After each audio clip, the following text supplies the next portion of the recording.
Halo, Assalamualaikum. Selamat siang, Bapak Ibu sekalian. Selamat berjumpa kembali di ELC. Sebentar, saya belum bukain videonya. Oke, halo, halo, hai, hai, hai. Assalamualaikum, salam sehat selalu. Ini siapa nih? Sambil nunggu teman-teman yang lainnya masuk ya, kita sapa-sapa dahulu teman-teman kita yang sudah masuk. Ini ini ada Bu Asma. Halo, selamat siang. Ibu Mayani. Ada Pak Samsul juga ada. Halo, selamat siang. Oke, ini ada Bu Putri juga. Oh ya, Pak Indra juga ternyata sudah masuk ya. Halo Pak Indra, selamat siang. Salam sehat selalu. Ya Mbak. Ya, belum dibuka videonya ya. Kita sambil nunggu rekan-rekan ya, atau 5 menit lagi ya, 5 menit dari sekarang ya. Kalau di jam saya 5 menit lagi nih, jam setengah 1, nggak tahu jam saya apa yang itu ya. 5 menit lagi, pas ya, 4 atau 5 menit lagi sebentar. Saya sambil sapa-sapa teman-teman yang lain. Ya, ada Pak Martua, Ibu Linda ya. Oke, Bu Linda, halo, selamat siang. Bu Mutia juga, salam sehat selalu. Aduh, jumpa kembali ya, sudah lama nggak ketemu. Ada Bapak Jainal lagi begini. Ada di sini ada rekan kita Pak Noval, kandidat Muhammad Noval nih. Halo, halo Pak Noval. Rekan saya nih. Halo Ibu Yuyun. Halo, salam sehat. Aduh, Ya. kangen banget nih sama Pak Noval. Kita baru ketemu lagi ya. Iya. Sip. Sehat-sehat selalu Pak Noval. Siap. Apa nih? Oke, ada Pak Odesa ya, nih yang dapat hadiah TV nih. Wis, keren. Dipasang di kantornya ya Pak Odesa. Ada Ibu Syakira, ada Ibu Hartini juga, ada Pak Irwan nih, Pak Irwan Darmawan. Ada Pak Zrusli, ada Ibu Alaiki ya, Ibu Alaiki. Kemudian ada rekan saya juga nih yang dari Sidoarjo, Pak Ahmad, beserta tim IT-nya. Makasih Pak Ahmad. Selalu mendampingi ELC. Ada Bu Asma Nur Azizah juga ya. Oke.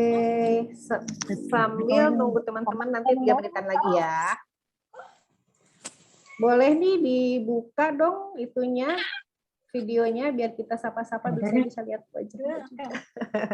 Kita santai ya di sini ya.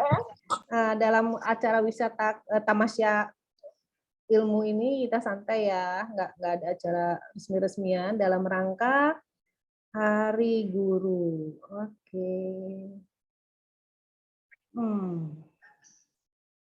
Teman saya, Bu Alia belum masuk ya. Ibu Yasinta, saya baru lihat nih Ibu Yasinta. Atau saya kurang ini ya. Ibu Yasinta, ada Ibu Vita juga. Halo, selamat siang, salam sehat. Pak Ahmad.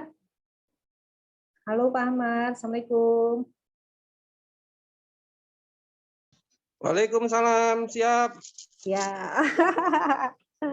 Lagi di jalan nih Pak Ahmad. Ya. Lagi di jalan. Tapi timnya siap ya. Siap, lanjut.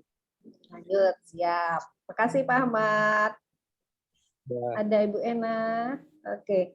Nanti sebelum itu bisa fotonya, kita nanti foto bersama dulu ya. Mau foto bersama dulu atau itu dulu sebentar. Saya tanya dulu. Oke. Pak Indra, halo, selamat siang. Assalamualaikum. Waalaikumsalam Mas In. warahmatullahi wabarakatuh. Siap. Siap.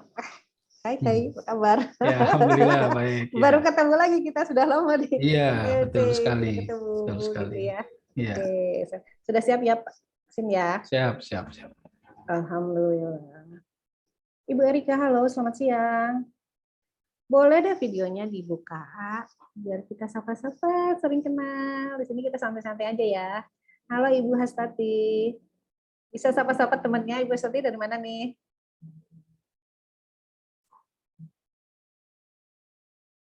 Boleh dibuka itunya?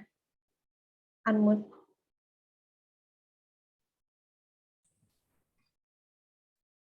Assalamualaikum. Waalaikumsalam. Saya dari Kalimantan Utara, Kota Tanjung Masya Selor. Allah. Oh, jauh ternyata dari saya di Bandung. Terima kasih udah bergabung di sini, Bu. Ya. Sama-sama. Boleh kalau ada teman di sini, sapa-sapa juga boleh. Sebelum kita masuk ya, 1 menit lagi kita mulai. Ada temannya di sini, ajak-ajak temannya orang Kalimantan. Saya belum lihat nih. Boleh ajak-ajak ke sini gabung-gabung di ELC. Karena ini program Tamasya Ilmu ini gratis kok.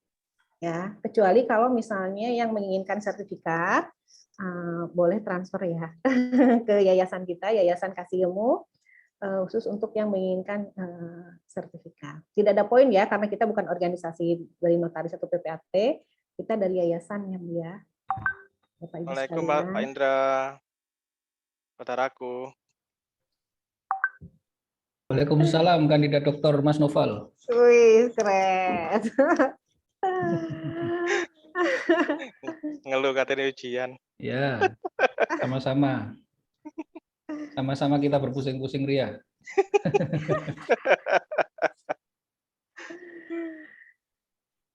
Oke, tepat 1:30 ya. Kita mulai aja sambil nunggu rekan-rekan. Silakan nanti rekan-rekan masuk ya.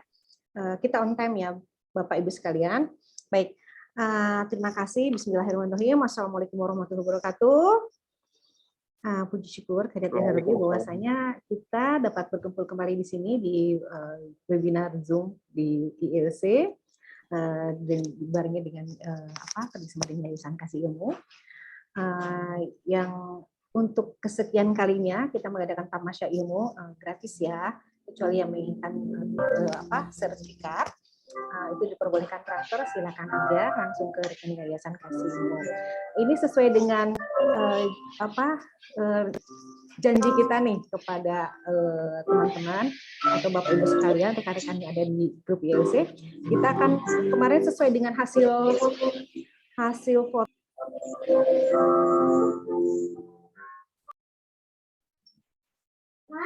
Klik ya. Oke, nah sekarang ada suaranya.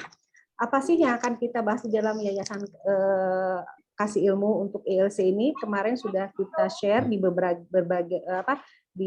beberapa grup ya, dari 16 grup itu, lebih malah ada grup tersendiri. Itu kebanyakan dari 5 materi dari seputar PT baik umum maupun perorangan, kemudian waris dan wasiat, yang ketiga mengenai Permen ATR nomor 16 tahun 2021, dan kemudian PPATK dan yayasan dan perkumpulan. Ternyata setelah dari beberapa grup itu itu kita minta voting dari teman-teman semuanya, yang paling banyak itu dari 20.000 sekian, itu memilih yayasan dan perkumpulan. Kemudian di peringkat kedua seputar perseroan terbatas, peringkat ketiga waris dan wasiat, kemudian disusul oleh Permen ATR yang nomor 16 2021, dan terakhir dari PPATK. Kalau PPATK sedikit sekali ya, 0, persen, 0, sekian persen, gitu. 1% itu tidak gitu. Kalau yang lainnya yang jelas di atas 10%, ada yang 12%, ada yang 30 dan 20% ya. Itu mungkin jadi kenapa kita sekarang tema untuk kali ini yaitu serba-serbi yayasan dan perkumpulan. Mungkin itu pengambilan tema untuk hari ini. Next. Untuk tema selanjutnya, sesuai dengan urutan yang tadi saya katakan, untuk next nih nanti seputar PT umum dan perseorangan. Itu mungkin informasi dari kita, dan buat teman-teman yang baru gabung dan baru tahu masuk ke ILC, ILC itu berdiri oleh 5 orang dari unsur notaris dan praktisi hukum. Itu yang pertama nih, seperti yang sudah diketahui ada Pak Indra sebagai ketua. Halo Pak Indra.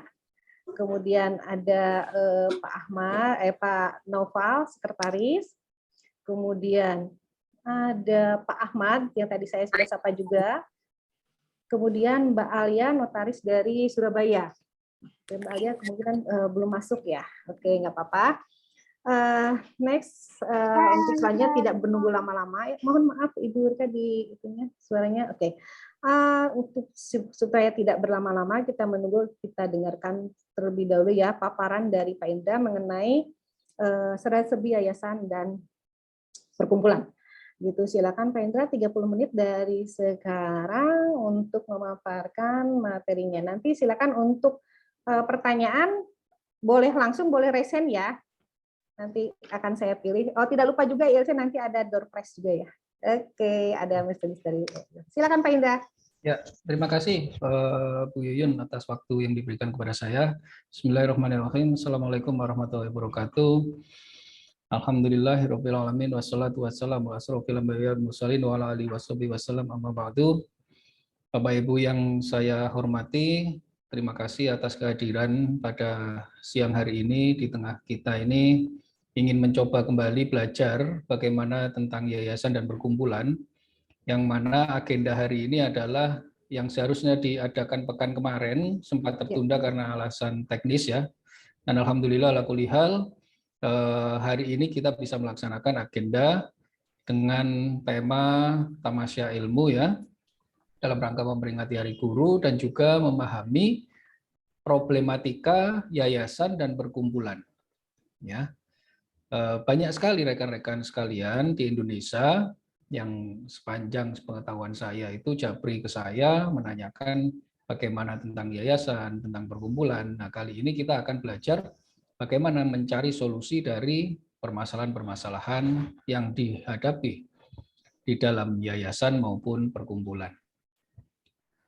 Bapak Ibu sekalian, saya sebelum masuk ke materi itu selalu mengingatkan kepada seluruh peserta untuk mendalami adab dan ilmu terlebih dahulu, ya, karena adab dari berilmu itu sangat ditekankan ketika kita dalam keadaan belajar.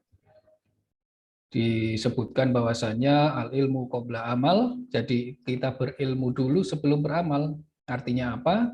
Kita ini belajar terlebih dahulu sebelum membuat aktenya ataupun melaksanakan kegiatan dalam perbuatan hukumnya. Nah, Bapak Ibu sekalian, di dalam yayasan kita sudah tahu bersama ya bahwasanya diatur di dalam Undang-Undang Nomor 16 Tahun 2001 sampai yang terakhir di dalam PP Nomor 2 Tahun 2013 tentang perubahan atas PP 63 Tahun 2008. Nah, terhadap masalah yayasan ini ya, yang sering terjadi diantaranya adalah dari, kita lihat dulu dari pengertian dari yayasan. Ya, di dalam kamus besar itu disebut bahwasanya artificial person. Ya, menurut Utrecht itu adalah Rex person. Di dalam pengertian yayasan ini menurut para ahli yaitu personifikasi dan pewujudan atau penjelmaan hak-hak dan kewajiban. Dan beberapa pengertian yang lain menurut para ahli saya tekankan di sini supaya kita mengetahui apa sih yang dimaksud dengan yayasan itu sendiri. Ya. Nah, berikutnya di dalam yayasan itu pasti akan ada potensi masalah. Kebanyakan notaris, ya mohon maaf, hanya menjalankan jabatannya, yaitu dengan membuat akte tanpa mengetahui potensi-potensi yang ada ya di dalam yayasan. Nah, kenapa kita harus belajar tentang potensi masalah ini? Karena apa? Ketika kita mendapatkan pertanyaan dari klien kita atau organ yayasan, kita bisa menjawabnya. Jadi tidak hanya sebatas membuat akte saja, tetapi kita harus tahu seluk-beluk apa yang terjadi di dalam yayasan itu. Bapak Ibu sekalian, hal yang mendasar terkait pendirian itu dengan adanya niat, ya, niat dari pendiri yayasan, dan pemahaman pendiri tentang tujuan didirikan badan hukum yayasan yang tercermin dalam ADART yayasan. Nah, lalu ketepatan menunjuk person atau orang-orang yang duduk di dalam yayasan, yang mulai dari pembina, pengawas, dan pengurus. Juga ada pengelolaan yayasan, keterlibatan yayasan dalam usaha, dalam berbagai bidang usaha sebagai upaya untuk pengembangan ekstensi yayasan. Karena nanti ada kemungkinan yayasan ini akan mendirikan usaha atau badan hukum, gitu ya. Lalu intervensi pihak-pihak terafiliasi terhadap pengembangan yayasan, pengelolaan aset yayasan, penanganan yayasan saat terjadi likuidasi. Nah, ini kita harus paham. Bagaimana caranya nanti, kita akan belajar bersama di sini untuk mengetahui potensi-potensi ini.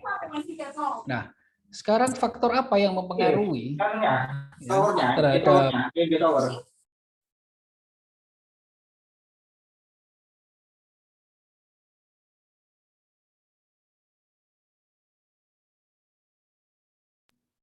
ya, bila dikelompokkan dalam kelompok besar pemicu permasalahan yang muncul dalam badan hukum yayasan itu sebagai berikut. Nih saya tuliskan di sini ya, mulai dari masalah administrasi secara internal.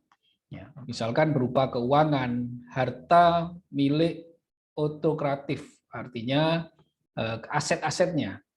Lalu bagaimana pengambilan keputusannya nanti dalam rapat, ya. Juga ketentuan di dalam ADART tentang mekanisme suksesi pimpinan, tentang peranan lembaga-lembaga yang ditentukan untuk mengatasi konflik internal. Nah, ini dari sisi internal, Bapak Ibu sekalian. Bagaimana dari sisi eksternal? Ya, permasalahan isi sistematik berbagai undang-undang.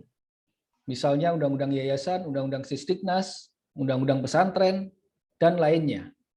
Seperti kemarin, ada juga sempat ramai juga di grup ILC 1, yang mana ILC 1 itu hampir 90% adalah organ yayasan.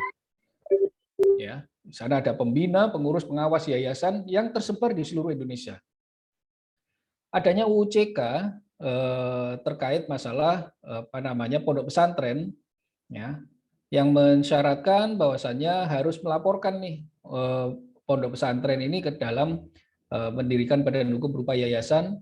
Kalau tidak dapat dibekukan usahanya, bahkan sampai kena denda. Nah, ini sempat ramai kemarin di sana. Nah, itu faktor eksternal yang mempengaruhi. Nah, sekarang bagaimana caranya supaya dalam pendirian yayasan itu ya tidak terjadi permasalahan, yaitu dimulai dari pendiri yayasan, di mana pendiri yayasan ini menetapkan orang-orang atau organ-organ yayasan yang mana sudah ditentukan yang memiliki kualifikasi khusus di dalam menjalankan roda organisasi yayasan. Ya, ada istilah the right man on the right place. Ya. Lalu menetapkan anggaran dasar dan anggaran rumah tangga, ya, branding value. Artinya, ketika segala sesuatu yang tidak diatur di dalam anggaran dasar, ini dapat diatur di dalam anggaran rumah tangga. Yang dimaksud dengan anggaran dasar adalah akte notaris, di mana nanti akte notaris ini yang tidak diatur, maka bisa diatur dengan anggaran rumah tangga. Lalu berikutnya, kekayaan yayasan yang dipisahkan, nama dan tempat kedudukan, maksud dan tujuan yayasan, bentuk dan susunan pengurus, penggantian anggota pengurus, cara pembubaran dan cara likuidasi, peruntukan sisa kekayaan yayasan yang dibubarkan. Nah, ini Bapak Ibu sekalian harus paham masalah kekayaan yang dipisahkan. Berapa nilai minimal kekayaan yayasan untuk yayasan yang ada di Indonesia? Minimal 10 juta rupiah. Bagaimana dengan yayasan asing? Ya, harus paham. Ketika kita hidup membuka kantor di kota besar, ya, pasti nanti akan menghadapi itu yang namanya yayasan asing. Artinya yayasan ini didirikan oleh orang-orang asing. Lalu bagaimana dengan nama dan tempat kedudukan? Nama dilarang melanggar ketentuan di dalam Peraturan Menteri Hukum dan HAM. Ya. Kalau melanggar maka nama itu akan ditolak. Lalu bagaimana maksud dan tujuannya? Maksud dan tujuan ini dilarang profit. Ya, sekali lagi, maksud dan tujuan ini dilarang profit. Di sana maksud dan tujuannya ada di bidang kegiatan keagamaan, sosial dan kemanusiaan. Ya. Nah, lalu bentuk dan susunan pengurus dan penggantian anggota pengurus. Siapa yang berhak untuk mengganti pengurus dan mengangkat pengurus di sini harus jelas. Ya. Cara pembubaran, cara likuidasi dan seterusnya. Ya. Lalu berikutnya terkait masalah yayasan ini masih terkait masalah operasional. Ya.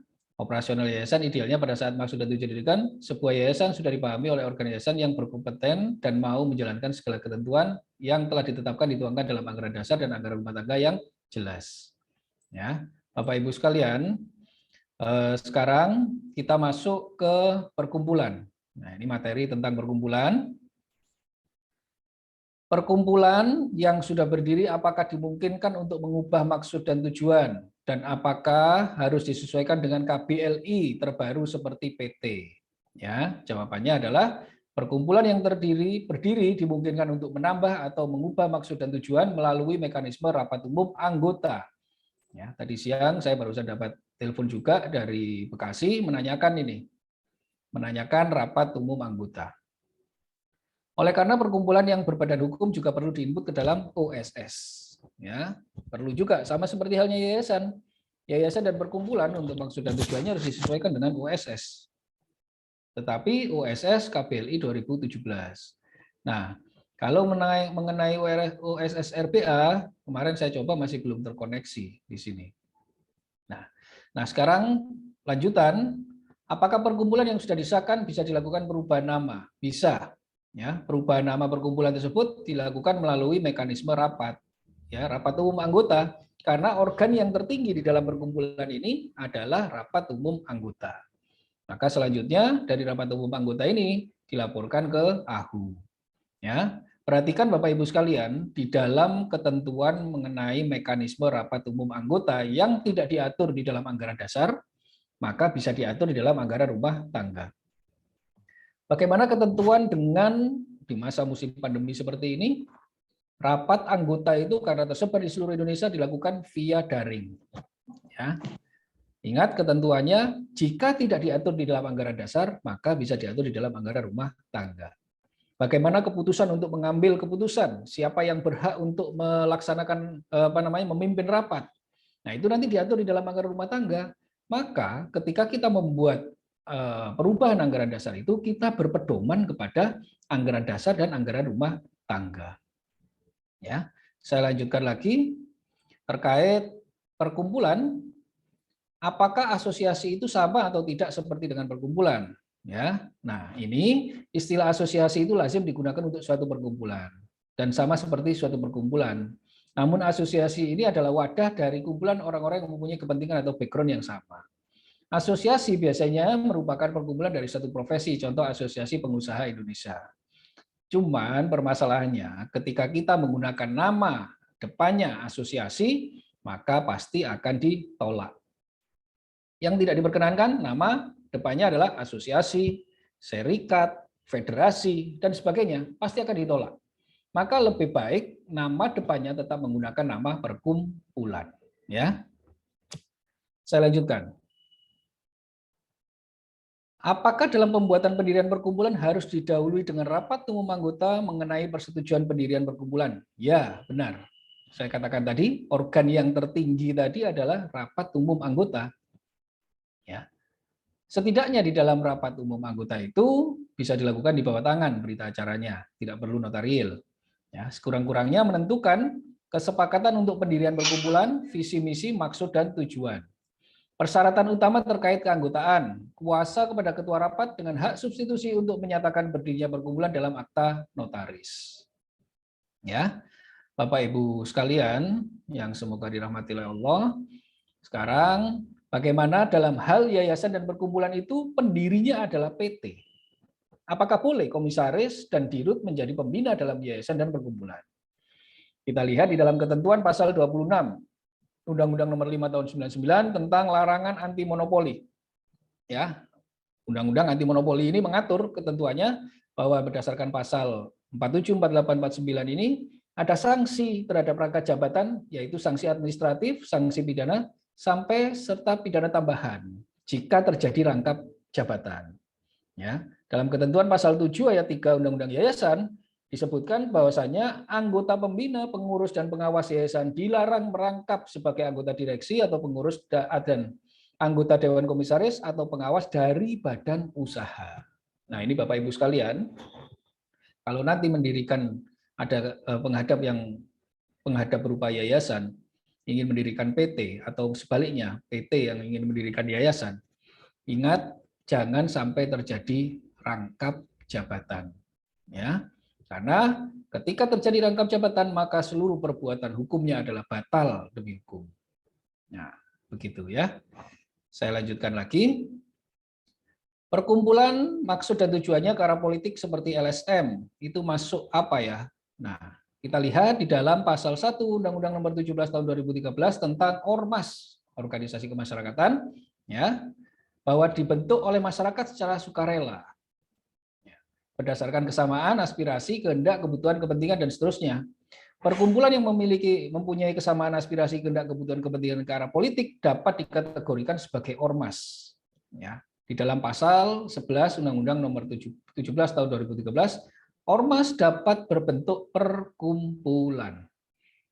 Ya, Bapak Ibu sekalian, jadi organisasi masyarakat yang tujuannya ke arah politik, ya, disebut dengan ormas tadi, bisa kita buatkan aktanya, yaitu dengan akta perkumpulan. Selanjutnya, perkumpulan maksud dan tujuannya ke arah politik tadi sama ya. Lagi sudah selesai ini. Jadi ini Bapak Ibu sekalian, untuk download akta pendirian yayasan dan perkumpulan bisa dilihat nanti di drive Google ini. Kalau bagi ada teman-teman Bapak Ibu sekalian yang belum bergabung, bisa bergabung di WhatsApp grup ILC. Lalu ini channel YouTube resmi ILC, Bapak Ibu sekalian bisa belajar di sini untuk materi-materi seminar yang sudah pernah dilaksanakan oleh ILC dari berbagai macam pembicara di Indonesia. Ya, Bapak Ibu sekalian, itu yang bisa saya sampaikan sedikit. Saya lebih senang menyampaikan materi itu sedikit sehingga tidak bisa membuat ngantuk para peserta, tetapi kita akan aktifkan diskusi, tanya jawab. Ya, ini WhatsApp saya. Ini YouTube-nya ILC, ya. Kita masih dalam masa pandemi ini, ingat pesan Ibu, ya, memakai masker, mencuci tangan dan menjaga jarak. Demikian yang bisa saya sampaikan. Saya kembalikan kepada moderator Bu Yuyun. Saya persilakan Bu Yuyun. Terima kasih Pak Mas Indra. Pemaparannya singkat sekali, lari-lari nih ngasih paparannya, gitu kan? Iya, karena sudah sering nih kita bicarakan ini, makanya singkat aja. Soalnya ke teman-teman yang lain yang baru masuk juga kan ada yang belum. Alhamdulillah ini bisa sampai full nih kuotanya nih 100 peserta ini. Ya. Ya, siap. Mungkin ada teman-teman yang ingin bertanya, silakan kita diskusi bebas ya di sini. Tapi di sini belum ada yang raise hand ya. Nah, kalau misalnya begitu nanti saya yang nanya dulu ke Mas Indra. Ya. Mas Indra, gini ceritanya. Ya. Kalau misalnya nih banyak yang pertanyaan dari teman-teman tuh yang di grup itu biasanya kalau misalnya yayasan yang didirikan tahun yang lama gitu kan, nah sekarang mau dibadan hukumkan itu bagaimana nih ketentuannya, apa yang harus dilakukan, akta apa yang harus dibikin, apakah harus langsung masuk ke AHU atau akta apa yang harus dipersiapkan? Oke, nanti setelah ini Pak Musnianto ya, silakan. Oke, jadi begini Bu Yuyun, kalau ada yayasan lama yang mana masih disahkan oleh pengadilan negeri saat itu, belum ada melakukan penyesuaian, maka wajib untuk melakukan penyesuaian di sini. Ya, penyesuaiannya ada 2 kategori di sini. Ada ketentuan pasal 15A dan pasal 37A. Bagaimana kita mempraktekkan ketentuan pasal 15A itu dan bagaimana ketentuan dalam pasal 37A. Penyesuaian yang dilakukan oleh yayasan lama menggunakan pasal 15A apabila yayasan ini belum didaftarkan ke pengadilan, ya, maka menggunakan perubahan anggaran dasar sesuai dengan pasal 15A. Bagaimana dengan pasal 37A? Bila dia didaftarkan di pengadilan, lalu sudah diterbitkan berita negaranya, ya, TPNRI-nya, maka dia menggunakan perubahan anggaran dasar pasal 37A. Ya, itu ketentuan yang berlaku sesuai dengan peraturan Menteri Hukum dan HAM ya, tahun 2016 terkait masalah penyesuaian anggaran dasar yayasan. Bagaimana dengan yayasan lama yang tidak melakukan penyesuaian di sini? Ada konsekuensi hukumnya bahwasanya yayasan ini tidak dapat disebut dengan yayasan. Gitu. Sehingga apapun yang dilakukan ya bisa berakibat batal gitu, ya. Maka dari itu kita notaris harus paham di sini apa yang akan kita lakukan terhadap yayasan-yayasan yang lama. Demikian Bu Yuyun. Oke, terima kasih Pak Sinda. Oke, jelas sekali ya mengenai bagaimana kita bukan mensahkan ya, melegalkan lagi kembali ya yayasan yang sudah lama gitu. Karena kita bingung, ini sih keahunya gitu kan, teman-teman kadang suka, aduh ini apa ini harus dilakukan seperti itu. Sudah jelas sekali ya tadi dikatakan mengenai pasal 15A dan 37A. Oke, next, ini ada pertanyaan yang udah raise hand. Silakan Pak, dibuka aja Pak Muhammad Kusnianto, langsung aja nih. Ya, bismillah. Suara saya jelas ya? Jelas. Jelas. Ada videonya enggak biar Ya. kelihatan? Dibuka dong. Nah, gitu kan. Saya jadi kenal nih Ya. kelihatan. Oke. Ya. Silakan Pak. Pak Indra, saya izin tanya untuk tadi kan sempat dibahas ya, bahwasanya orang yang ada di yayasan ketika ingin mendirikan perusahaan baru, terus nanti komisarisnya adalah, maaf, di situ ada jabatan yang dirangkap, itu kan dilarang ya, kan gitu tadi yang saya dengar. Iya. Iya. Itu kan kalau misalnya perusahaannya yang didirikan oleh yayasan. Nah, kalau misalnya dibuat terpisah, Pak. Jadi perusahaannya ini nggak didirikan oleh perusahaan itu. Nggak didirikan oleh yayasan itu, tapi sebetulnya jadi ini mungkin kayak mungkin kasarnya kayak apakah ini bisa disiasati dengan cara ini misalnya gitu, Pak. Jadi didirikan oleh perorangan dari salah satu pengurus itu misalnya didirikan, nah, tapi sebetulnya nanti di situ apa modalnya, terus apa namanya orang-orang yang di direksinya, terus juga untuk komisarisnya itu juga dari pengurus. Nah seperti itu Pak. Kalau seperti itu boleh nggak Pak? Iya, tadi sudah saya katakan dengan jelas ya bahwa dilarang rangkap jabatan di sini. Ketentuan di dalam pasal 7 ayat 3 Undang-Undang Yayasan itu bahwasanya anggota pembina, pengurus, pengawas dilarang merangkap jabatan sebagai direksi, pengurus, dan dewan komisaris. Jadi sudah jelas ya, saya sebutkan di sini dilarang. Tetapi boleh dia menjabat sebagai pemegang saham. Ya, diperkenankan. Karena tidak ada ketentuan yang melarang terhadap pengurus atau organ yayasan ini sebagai pemegang saham. Tetapi kalau dia sudah melakukan rangkap jabatan dengan direksi, ya, bahkan komisaris, maka termasuk melanggar undang-undang yayasan, yaitu pasal 7 yang tadi saya sebutkan. Dalam ketentuan pasal 7 itu dilarang, sudah jelas, dilarang kalau masih dilakukan, maka seluruh perbuatan hukum yang dilakukan oleh yang bersangkutan adalah batal demi hukum. Begitu, Akhi. Ya. Oke. Terima kasih Mas Indra atas jawabannya. Next saya buka untuk di room chat-nya ya. Ada bertanya dari Pak Zainal Abidin. Assalamualaikum, izin bertanya bagaimana apabila ada salah satu pendiri yayasan yang meninggal dunia, saat ini akan diadakan perubahan pengurus yayasan. Lalu bagaimana dengan pendiri yang meninggal dunia tersebut? Oke. Ya. Silakan Pak. Baik, Pak Zainal Abidin, barakallahu fiik atas pertanyaannya. Ingat Bapak Ibu sekalian, di dalam yayasan yang sudah berdiri, maka ketentuan yang dipakai adalah Undang-Undang Yayasan.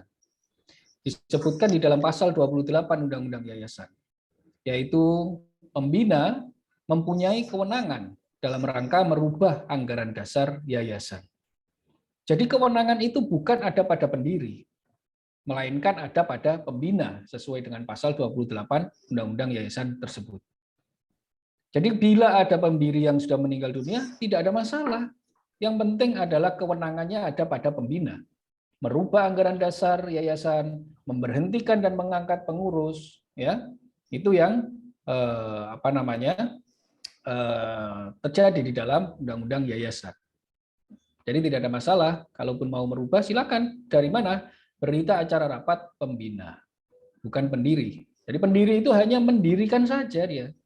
Gitu. Hanya mendirikan saja, tapi untuk roda organisasi yayasan dilakukan oleh organ yayasan. Tetapi organ yayasan itu mempunyai pemimpin, yaitu adalah pembina.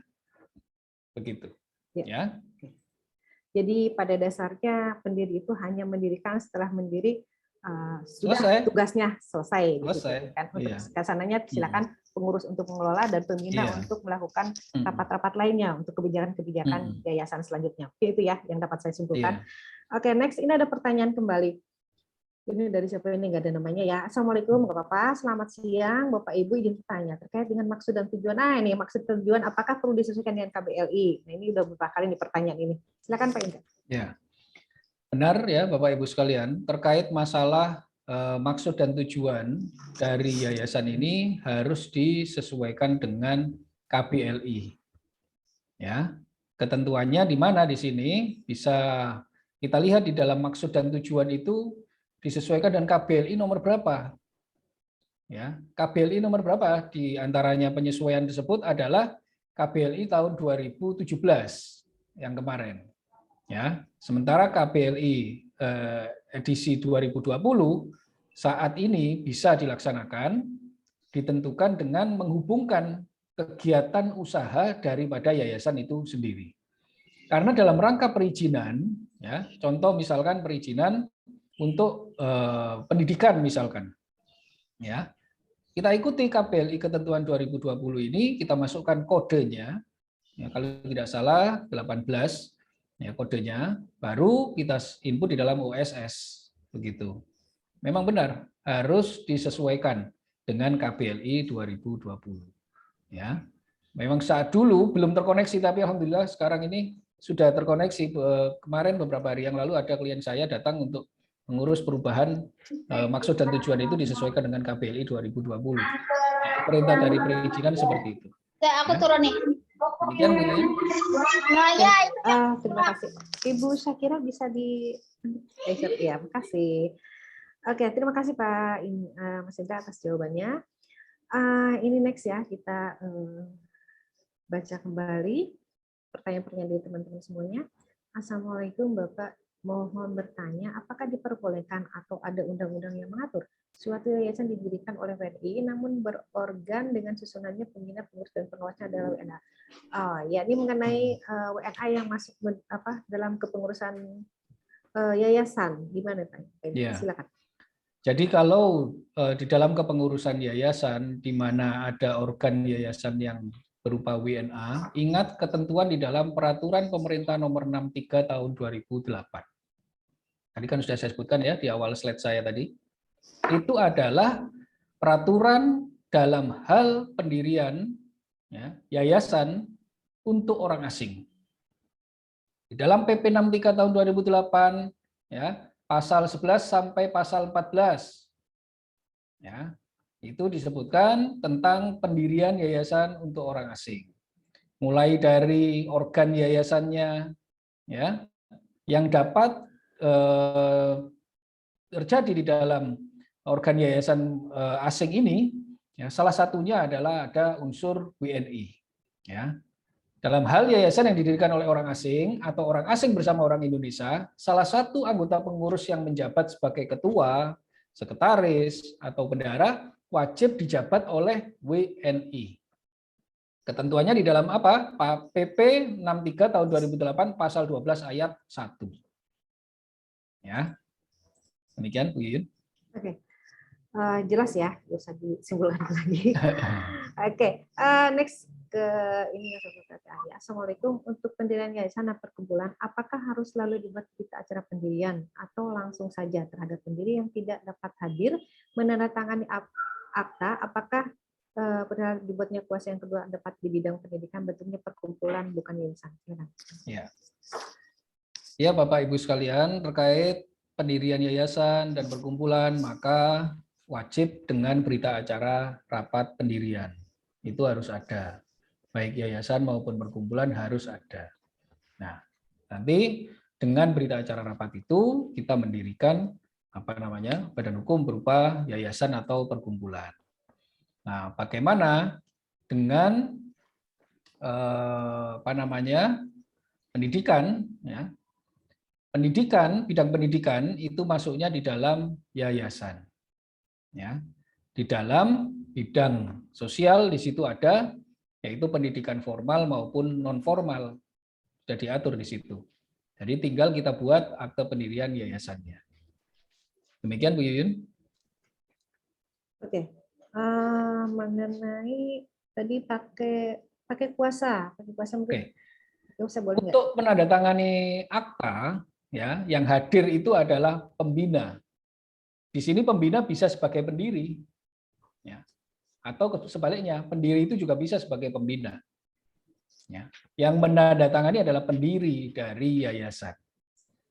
Kalau misalkan dia tidak bisa hadir, ya, dengan menggunakan kuasa, diperbolehkan asalkan kuasanya harus notariil.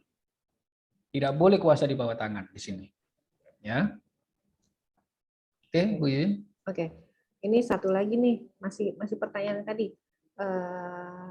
Mengenai dapatkah pendidikan Sudah, pendidikan ya. Apa perkumpulan atau yayasan? Yayasan wajib yayasan. Yayasan ya. Ya. Jadi yayasan ya. Oke, next perkumpulan berarti tidak untuk pendidikan. Oke, dari Ibu Lia Selviana. Mohon izin bertanya lewat chat karena oke. Cara menyesuaikan yayasan lama apabila pembina dan pengurus meninggal dan sudah diganti dengan yang baru.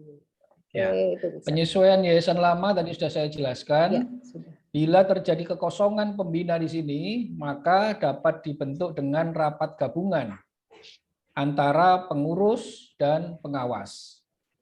Siapa yang tersisa dari pengurus itu membentuk rapat gabungan dengan pengawas. Ya, untuk apa? Untuk menentukan pembina yang baru. Dasar hukumnya adalah pasal 28 Undang-Undang Yayasan huruf F, ya. Rapat gabungan itu apabila terjadi kekosongan pembina. Maka rapat gabungan itulah yang dipakai nanti dalam rangka perubahan anggaran dasar untuk satu, membentuk atau mengangkat pembina yang baru, dan juga nanti pembina yang baru ini melakukan perubahan anggaran dasar lagi, yaitu untuk mengangkat pengurus, menggantikan yang meninggal dunia tersebut. Demikian, Bu Yuyun. Oke. Ini nampaknya masih senada dengan yang tadi ya. Siang Pak bertanya tentang yayasan yang lama. Siapa Sudah yang ini, menghadap? ya, sama seperti pendirian tadi. ini sudah kayaknya nih, Ya, sudah ya. senada nih. Kemudian ini ada dari Pak Rizky. Assalamualaikum Pak, izin bertanya. Apabila pembina yayasan hanya satu dan ingin mengundurkan diri serta ingin memberhentikan pengurus, langkah-langkahnya gimana ya Pak? Iya, tadi sudah saya jawab juga, ini termasuk pasal 28 ya. Rapat gabungan ya. Ini tadi, ya, rapat gabungan karena terjadi kekosongan pembina. Itu tadi langkah-langkahnya seperti itu tadi. Ya, ini kayaknya udah masih itu. Jawabannya sama kayaknya. Ya. Apa akibat hukumnya bila maksud dan tujuan yayasan tidak disesuaikan dengan OSS? Ya, maka perbuatan hukumnya tidak dapat diterima atau batal demi hukum karena tidak memenuhi ketentuan. Ya. Maka maksud dan tujuan itu harus didaftarkan ke OSS sesuai dengan perintah undang-undang. Oke. Sebelum ke rumus lagi ada yang sudah angkat tangan lagi nih Pak Kusnianto, masih penasaran? Silakan Pak Kusnianto, saya kasih kesempatan yang kedua. Silakan dibuka dong itu videonya ya. Silakan Pak. Ya. Ya. Nah, terima kasih sebelumnya. Pak Indra, maaf, saya ingin tanya soal hal lain mungkin ya, tapi nggak jauh tentang yayasan. Jadi kami alhamdulillah di beberapa hari yang lalu dapat amanah, yaitu ada seorang mualaf yang mewakafkan tanah. Nah, tapi kami pelajari kemarin ternyata di Indonesia itu ada namanya BWI ya, Badan Ya. Wakaf Indonesia. Ya. Yang mana itu kalau saya baca sejauh yang saya pelajari itu kayak apa namanya, apa ya, kayak badan yang mengawasi atau mengevaluasi. Di situ dia juga berhak untuk merubah atau mengganti nazirnya kalau nggak salah ya, yang saya pahami seperti itu kemarin saya baca. Benar nggak Pak ya? Kayak gitu ya. Ya. Nah, yang saya maksud, yang saya mau tanyakan, ada nggak perbedaan kekuatan bukti kepemilikan itu punya yayasan ketika itu jadi wakaf atau jadi SHM milik yayasan gitu. Itu yang pertama Pak. Yang kedua, apa namanya? Yang kedua ini saya minta saran dari Pak Hendra, sebaiknya gimana kalau kita dapat amanah berupa tanah seperti ini, baiknya diwakafkan saja atau maksudnya sertifikatnya kita jadikan sertifikat wakaf atau SHM tapi milik yayasan seperti itu. Yang mana juga saya pernah dengar dari Pak Hendra bahwasanya badan hukum juga bisa memiliki hak milik tanah seperti itu. Ya. Mungkin itu dulu Pak Hendra. Terima kasih. Ya, baik. Memang benar di dalam wakaf ya diatur di dalam Undang-Undang Nomor 40 Tahun 2004 ya, itu tentang wakaf.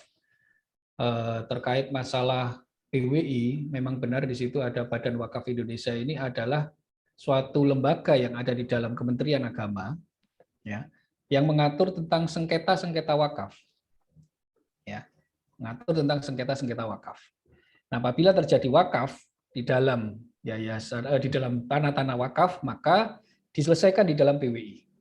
PWI itu ada mulai dari tingkat apa namanya, ke kota kabupaten sampai ke pusat. Beberapa waktu yang lalu saya mengadakan seminar dengan PWI pusat. Gitu. Nah, itu untuk menyelesaikan sengketa dari tanah-tanah wakaf yang ada di Indonesia. Nah, bagaimana kekuatan hukumnya antara tanah hak milik dengan tanah wakaf, ya, yang dimiliki oleh suatu badan hukum. Di dalam PP 38 tahun 63 disebutkan bahwasanya badan-badan hukum yang ada di Indonesia yang melaksanakan kegiatan di bidang sosial dan kemanusiaan boleh memiliki sertifikat hak milik. Ya. Lalu dengan wakaf, yayasan atau badan hukum pun boleh dengan sertifikat wakaf. Bagaimana kekuatan pembandingnya antara dua bidang ini? Ya. Jika hak milik tersebut diatasnamakan yayasan, ya, saya ulangi lagi, jika hak milik tersebut diatasnamakan yayasan, maka dengan pergantian pengurus dan segala macam, maka tetap menjadi aset yayasan. Ya, itu jika hak milik. Bagaimana dengan tanah wakaf? Saya ulangi lagi, jika wakaf tersebut atas nama yayasan, maka dengan bergantinya pengurus atau dengan bergantinya organ di dalam yayasan, maka tanah tersebut masih tetap wakaf atas nama yayasan. Ya, jadi sama-sama kuatnya di sini. Tetapi keumuman di dalam badan hukum yayasan yang terjadi adalah pemberian wakaf. Contoh, tanah wakaf berupa masjid yang akan didirikan masjid. Ya, maka bentuknya adalah wakaf di sini, bukan hak milik. Nah, berbeda lagi ketika yayasan ini membeli. Kan bisa nih, kekayaan yayasan, menambah kekayaan yayasan kan boleh membeli ya. Berbeda lagi ketika yayasan ini membeli, maka bukan tanah wakaf, karena wakaf tidak bisa diperjualbelikan, yaitu tanah hak milik di sini.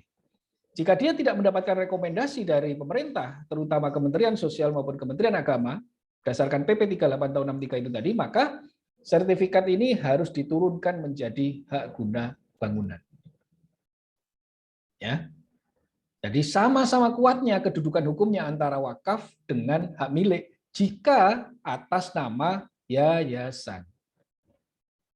Jika wakaf tanah ini atas nama nadir, ya, atas nama perorangan nadir, jika terjadi meninggal dunia salah satu nadirnya, maka dibuatlah akte ikrar penggantian nadir di KUA setempat. Ini akan menyulitkan bagi badan hukum yayasan yang mempunyai aset berupa wakaf ini jika diatasnamakan nadir perorangan. Tetapi jika diatasnamakan nadir berupa yayasan, maka tidak akan berpengaruh kepada yayasan. Dan itu lebih aman untuk yayasan, gitu. Ya, demikian. Demikian, Mas. Oke. Ya. Gimana? Maaf Pak Indra, boleh tanya lagi, melanjutkan yang tadi? Sebentar, ini biar yang lain dulu ya, Mas ya. Tadi Mas kan sudah 2 kesempatan nih. Nanti ya. Oh, boleh. Ya, Boleh, Di- siap. ya. Ya, ditunda dulu ya, tahan dulu ya, Mas, tahan dulu pertanyaannya. Saya bacakan dulu chatnya ya. Yang selanjutnya mengenai rangkap jabatan ini tadi sudah dibahas ya, pendiri boleh merangkap jabatan sebagai pembina. Ini ada pertanyaan kembali dari Ibu Nina MM Adelina. Siang Pak Indra, apakah yayasan dapat mengalihkan sekolah-sekolah yang sudah berjalan ke yayasan lain yang sama maksud dan tujuannya? Betul. Jika iya, bagaimana prosedurnya? Tanya Ya. prosedurnya. Sudah betul Ya. itu? Boleh, silakan saja. Asalkan maksud dan tujuannya sama, maka yayasan ini boleh digabungkan. Boleh digabungkan ataupun dilepas. Ya. Sekolah-sekolah atau kegiatan-kegiatan ini boleh dilepas kepada yayasan lain yang memiliki maksud dan tujuan yang sama. Syaratnya cuma satu, yaitu adanya keputusan dari pembina dalam hal melepas kegiatan atau unit usahanya yang dimiliki oleh yayasan tersebut. Ya, prosedurnya dengan membuat berita acara rapat pembina untuk melepaskan. Biasanya ini terjadi bergaining nih dengan yayasan yang akan mengambil alih, ya, jual beli biasanya. Ya, kita bisa membuat aktenya, ya, perubahan anggaran dasar yayasan terkait aset yayasan atau unit yayasan yang dijual, misalkan begitu.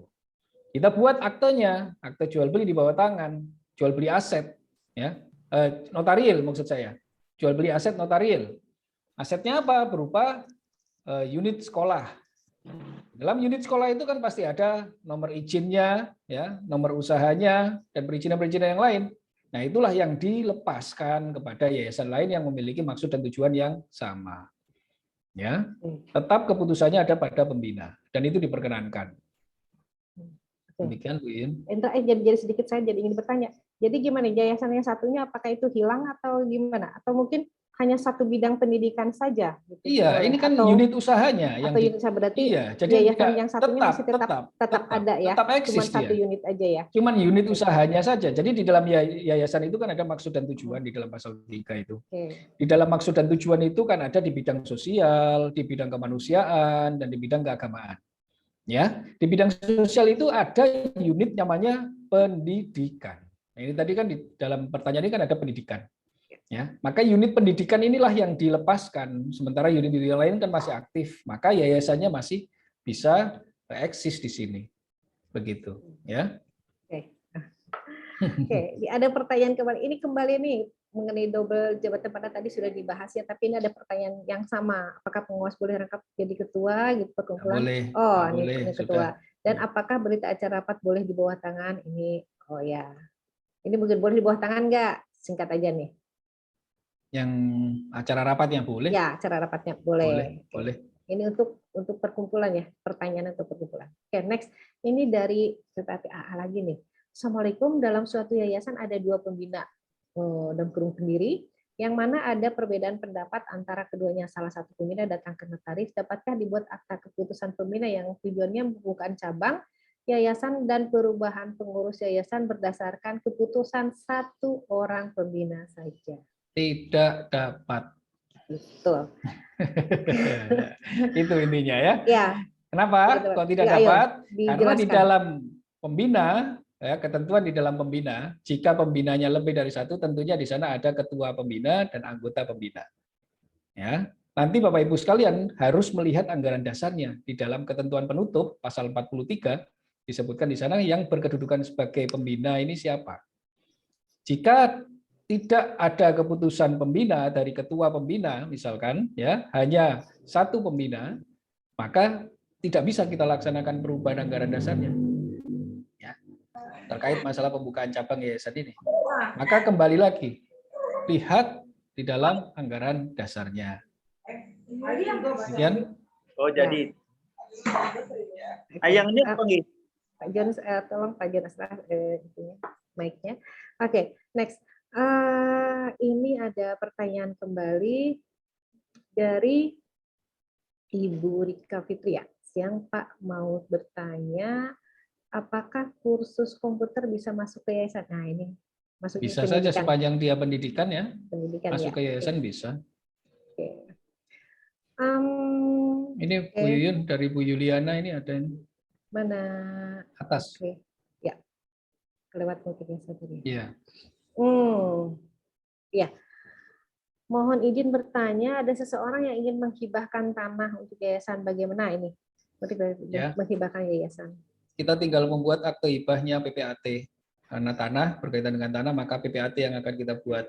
Bagaimana dengan aktenya? Akte hibah yang kita buat. Bagaimana dengan aspek legalnya, ya, standing legalnya, legal standingnya terkait tanahnya? Apakah yayasan ini punya rekomendasi dari Kementerian Sosial maupun Kementerian Agama? Kalau tidak, maka harus diturunkan haknya terlebih dahulu. Ya, diturunkan haknya terlebih dahulu, nanti baru yayasan ini memohon tanah untuk diatasnamakan yayasan berdasarkan akte hibah tanah tersebut. Ya. Jika dilepaskan berarti harus ada akte pelepasan dari seseorang tersebut. Ya. Demikian Bu Yun. Ya, terima kasih. Tadi berkaitan pula dengan yang tadi mungkin Pak Indra kasih saran ya mengenai pembina yang 2 itu, kalau kan tadi bilangnya tidak boleh ya karena 2, 1 setuju 1 enggak, jadi mungkin disarankan kalau misalnya untuk pembina next jangan yang genap ya, jadi lebih baik yang ganjil, jadi suaranya.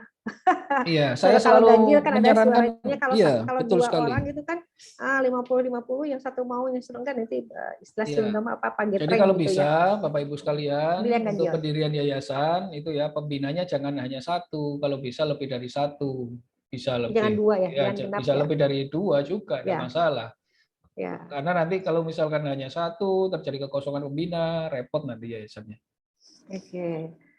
Oke, ini ada yang bertanya kembali mengenai, nanti sebelum ke Pak Kusnianto ya, silakan ya setelah ini. Izin bertanya untuk TPQ ya, apakah bisa masuk perkumpulan? Taman Yayasan. Pendidikan Quran ya? Oke. Yayasan. Yayasan itu. Oke. Iya. Masuknya ke pendidikan non formal kalau nggak salah Iya. seperti itu ya. Jadi Bapak Ibu sekalian, sepanjang kegiatannya itu berupa pendidikan, baik formal maupun non formal, maka masuknya adalah yayasan. Oke. Next. Oke, Pak Kusnianto, ada yang ingin ditanyakan kembali? Mungkin tadi masih penasaran. Kalau tidak, saya bacakan kembali. Ya, Silakan. Pak Indra, Ya. maaf. Ya, silakan. Sebelum nanti saya baca. Ya, melanjutkan yang tadi ya. Ya, yang tadi masih nyambung ya. Jadi sebetulnya gini Pak Indra, pemilik tanahnya ini nggak ada masalah untuk apakah mau diwakaf atau apa. Intinya diberikan apa bentuk supaya jadi bisa SHM. Kalau misalnya dibuatkan jual beli kan kita nggak beli sebetulnya gitu. Nah, menurut Pak Indra gimana? Karena tadi kalau saya dengarkan penjelasan Pak Indra kan sebetulnya kekuatan hukumnya sama antara wakaf atau SHM ya. Tapi bedanya kalau SHM ini kan ada BWI, yang mana dia juga punya wewenang untuk mengganti nazir atau segala macam gitu ya. Nah, ya mungkin kalau sekarang kan baik-baik aja ya, saya nggak tahu ke depannya seperti apa. Kalau misalnya nanti semakin ketat, semakin terperinci, yang mana sekarang kan kita dengar-dengar untuk pendirian pondok pesantren itu akan ada satu pertanyaan unik, yaitu alirannya apa kayak gitu. Nah itu kan saya nggak tahu ke depannya seperti apa nanti pemerintah kan gitu. Karena ada BWI yang seperti posisinya itu seperti Di mute suaranya, Mas. Ya, suaranya hilang. ya, yang mana ada BWI yang saya pahami, yang kemarin saya baca itu posisinya seperti kayak pengawas gitu Pak ya dalam menjalankan amanah tanah itu. Tanah wakaf itu gitu. Nah, saya sekali lagi mungkin minta saran dari Pak Indra gimana baiknya dengan case-nya yang ada ini Pak. Jadi pemilik tanah ini nggak ada masalah mau dibuatkan wakaf atau seperti apa. Yang kita pengen pertimbangkan itu mumpung kita belum selesai, ini kita udah masuk ke BPN sebetulnya, udah terlanjur masuk BPN, tapi kemarin kita agak ragu-ragu juga setelah kita baca peran BWI dalam urusan masalah wakaf ini, itu ternyata bisa merubah nazir, bisa apa namanya segala macam lah gitu. Iya. Yang saya khawatirkan karena di situ kan peran BWI ternyata juga cukup penting dalam Oke, masalah oke, itu. oke, Beda sudah kalau paham saya. SHM kan BWI Iya. nggak berperan dalam masalah itu. Iya. Saya minta saran dari Pak Indra. Ya, makasih Pak Indra. Kembali lagi ke masalah wakaf ya. BWI itu hanya mengatasi pada sengketa wakaf ataupun mengawasi pada tanah-tanah wakaf di seluruh Indonesia. Terkait mengganti nadir bukan kewenangannya BWI. Ya. BWI kewenangannya hanya mengawasi saja. Mengganti nadir itu dilakukan oleh BWI apabila sudah tidak ada nadir yang tersisa. Ya. Maka boleh BWI itu mengganti nadir. Maka di sini saya sarankan, jika tanah wakaf, atasnamakan yayasan, jangan diatasnamakan nadir. Dan wakaf pun itu tetap memiliki keuntungan karena bisa dipakai untuk wakaf produktif. Ya. Tidak ada kelemahan di dalam wakaf ini, sangat bagus sekali apabila dikaitkan dengan objek tanah yang nanti dikuasai oleh yayasan. Ya, ingat Bapak Ibu sekalian bahwasanya perorangan yang ingin mewakafkan tanahnya untuk kepentingan kemaslahatan umum ini pahalanya besar sekali daripada dibuatkan jual beli atau istilah selain sejenisnya gitu. Jadi memang saran saya terhadap kasusnya Mas Kusnianto ini ya buatkan saja akta ikrar wakaf tapi harus atas nama yayasan. Jangan atas nama orang lain. Begitu, Mas. Ya, terima kasih Pak Indra. Jadi Sama. saya ambil kesimpulan apa namanya keputusan kemarin kita mengambil pilihan untuk wakaf sudah benar Pak ya, insya Allah ya. Sudah, insya Allah. Pilihan tepat ya. Ya, Nah, terus sudah. satu lagi Pak, maaf yang tadi Pak Indra sampaikan kan atas nama yayasan jangan apa namanya perorangan nazirnya. Nah kemarin itu karena ini saya baru Pak ya baru masalah ini untuk teknis seperti ini. Jadi mohon arahannya. Kemarin tetap kita sampaikan memang itu diwakafkan kepada yayasan kita. Cuman di situ yang dimintakan nama orangnya sebagai nazir ini orang Pak, bukan nama yayasannya. Maka di situ kemarin dituliskan nama salah satu organ dalam yayasan itu, bukan nama yayasannya. Meskipun di situ di bawahnya disampaikan nama tersebut selaku bagian ini di yayasan seperti itu. Nah, apakah itu yang dimaksud Pak Indra sudah tepat yang dengan apa yang kita lakukan kemarin, Pak? Seperti itu. Ya, kemarin. ada miss Intinya, sedikit jadi, ya. Si A Kalau atas selaku, nama sudah paham Mas, paham. Jadi kalau seperti itu ada miss sedikit ya. Kenapa? Harusnya ini diatasnamakan badan hukum yayasan, bukan atas nama orang organ yayasan selaku ketua yayasan atau selaku pembina yayasan, bukan seperti itu. Harusnya di dalam ikrar wakaf itu sebagai nadirnya ya atau penerima wakafnya adalah badan hukum namanya, yayasan, bukan nama perorangan. Ya. Resiko yang terjadi nanti ketika terjadi kematian dari orang tersebut. Walaupun dia selaku organ di dalam yayasan, nanti akan kesulitan. Kalau tapi di atas namakan badan hukum yayasan, sudah itu lebih baik. Jadi, tapi kalau sudah terjadi yang seperti itu, ya ini pelajaran buat kita semua. Nanti untuk menerima tanah yang lain, Mas Kusnianto ya, jangan di atas namakan perorangan, tapi langsung atas namakan yayasan, gitu ya. Oke, Bu Yuyun. Ya, terima kasih sudah. Tadi pemaparannya siap, makasih Pak Indra. Ya. Cukup jelas sekali ya, Pak Kusnianto. Oke, next saya kembali lagi ke room chat ya. Dari Pak Zainal Abidin ada pertanyaan yang dimaksud dengan rekomendasi dari dinas sosial atau agama yang bagaimana?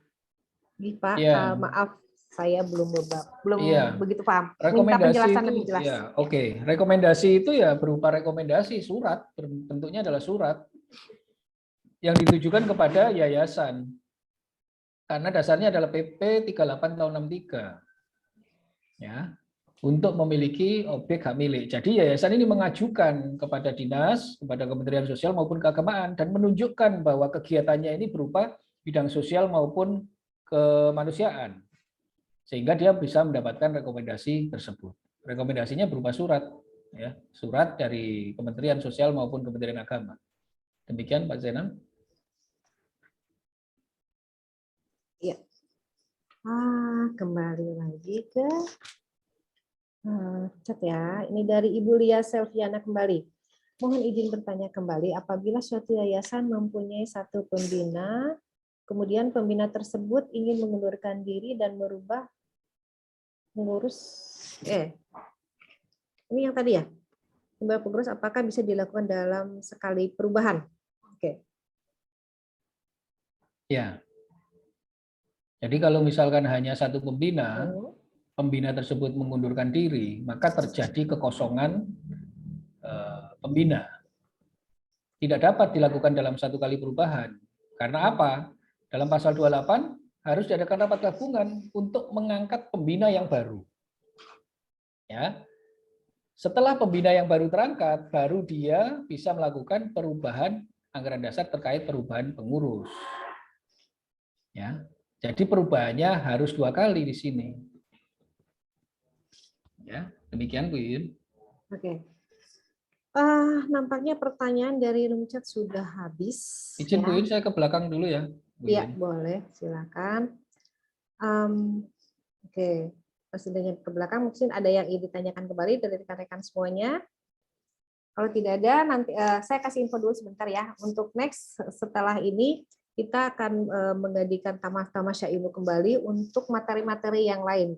Setelah yayasan dan perkumpulan ini, nanti kita akan bahas PT umum dan perorangan ya. Kemudian waris dan wasiat disusul dengan Permen ATR yang 16 tahun 2021 dan PPATK untuk yang terakhir, untuk yang materi terakhir. Itu kan seperti itu. Nah, masih sudah belum masuk.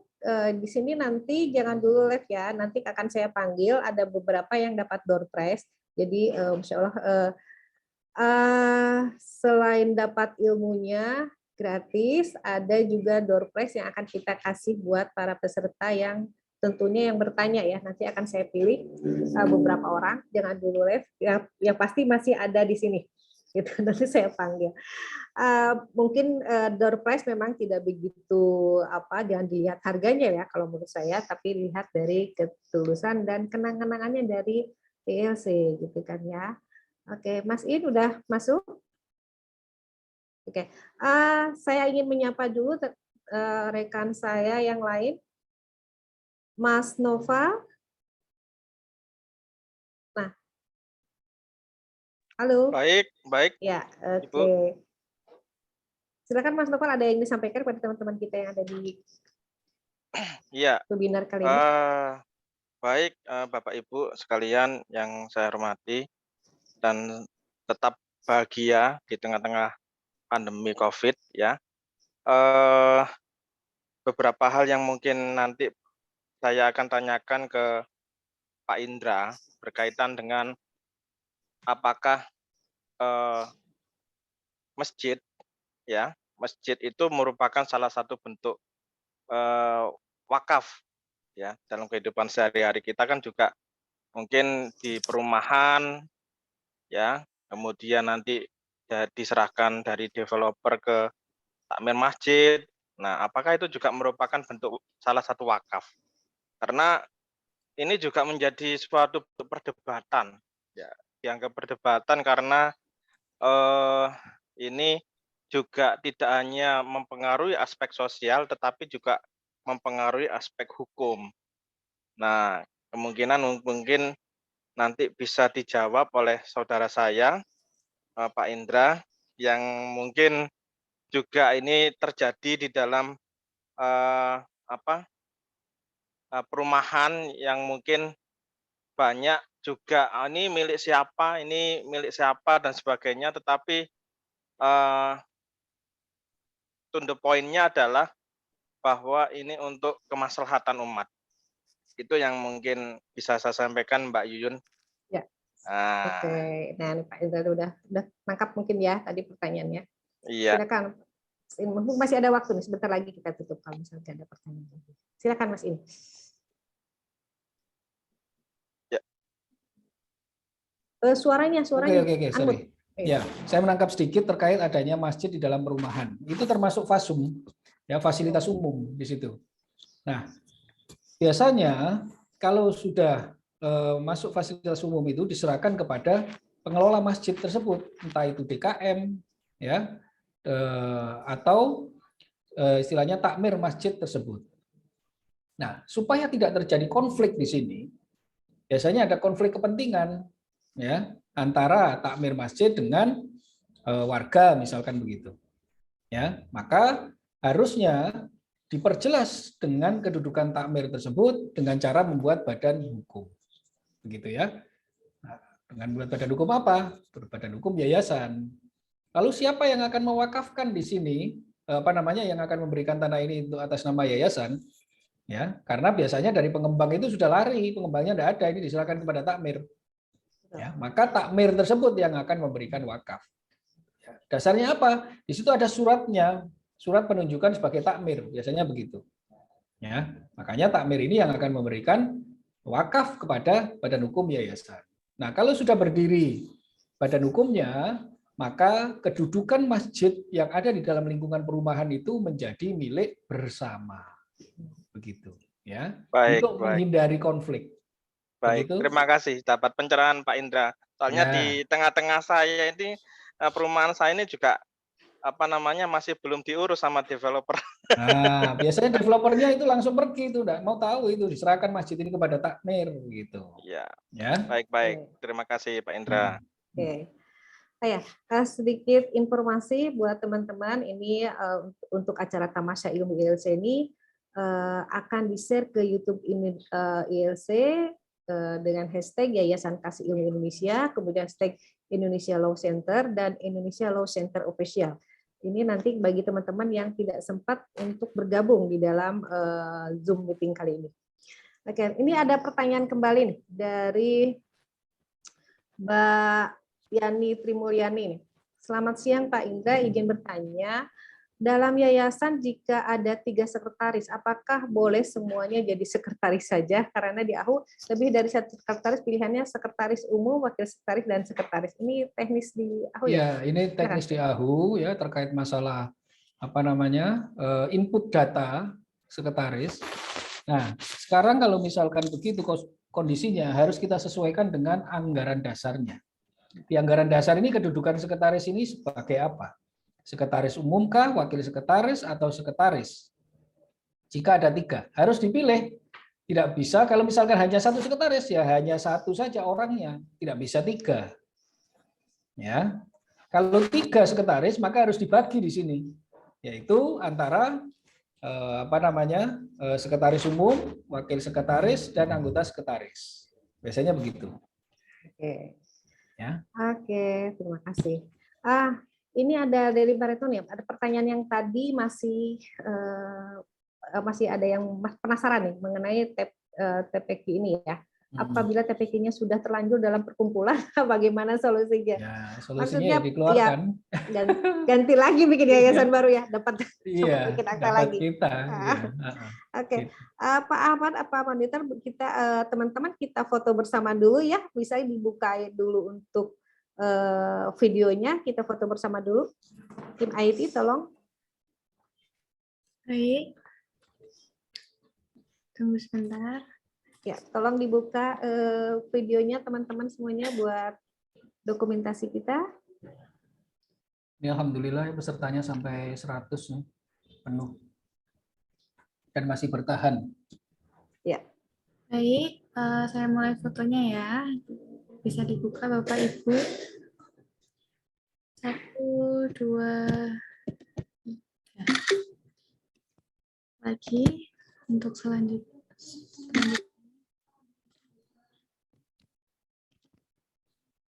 1, 2, 3.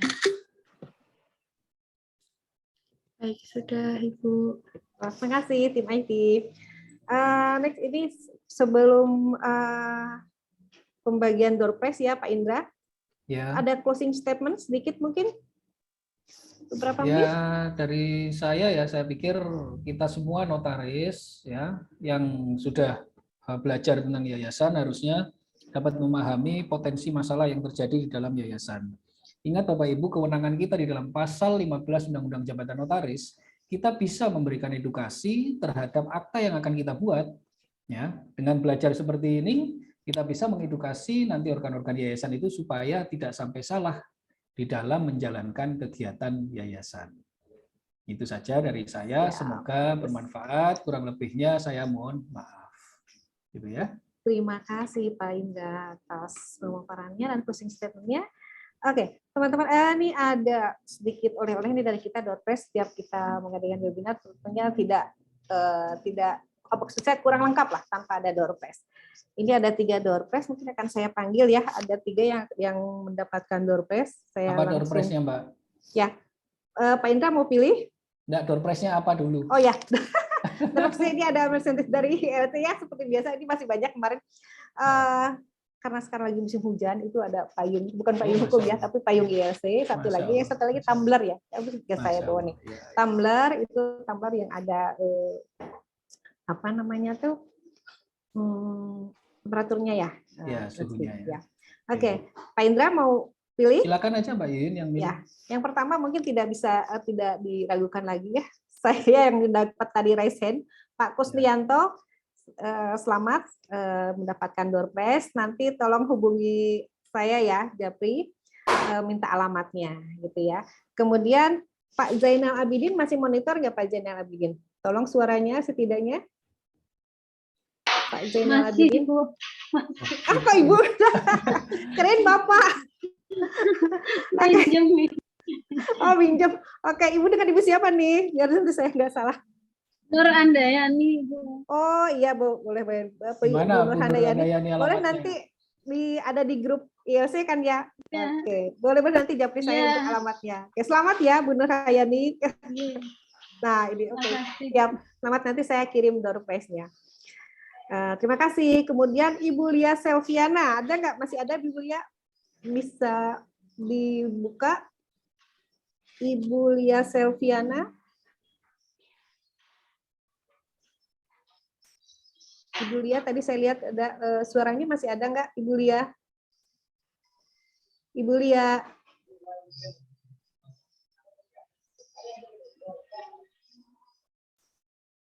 Ibu Lia masih ada ya? Oke, masih ada suaranya nggak ada. Oke, selamat Bu Lia ya. Saya minta alamat yang lengkap biar nanti saya kirim Doorpress-nya. Oke, selamat ya buat Ibu Lia, Ibu Nur ya, Mbak sama Pak Kusnianto. Selamat kalian bertiga beruntung kali ini mendapatkan Doorpress. Insya Allah akan saya kirim. Mohon di japri aja alamatnya yang lengkap. Mungkin itu acara kita kali ini. Terima kasih. Semoga berkah, semoga bermanfaat untuk kita semua. Terima kasih telah bergabung di dalam Tamasya Ilmu ILC. Berikutnya kita akan bahas kembali masalah PT umum dan perorangan untuk Tamasya Ilmu berikutnya, untuk tanggalnya dan harinya nanti kita umumkan di dalam grup ILC. Dan jangan lupa pula silakan untuk membuka YouTube dari ILC untuk like and subscribe YouTube kita ataupun kegiatan-kegiatan kita di webinar yang diselenggarakan oleh ILC. Demikian, mohon maaf atas kesalahan, salah kata dari saya, Yuyun Yulianti. Mohon maaf, undur diri. Akhir kata saya ucapkan wassalamualaikum warahmatullahi wabarakatuh. Sampai jumpa lagi. Waalaikumsalam warahmatullahi wabarakatuh. Terima kasih semuanya, Mbak Yuyun. Terima kasih. Saya izin live nih. Oke. Terima kasih Pak Indra, Bu Yuyun. Sama-sama.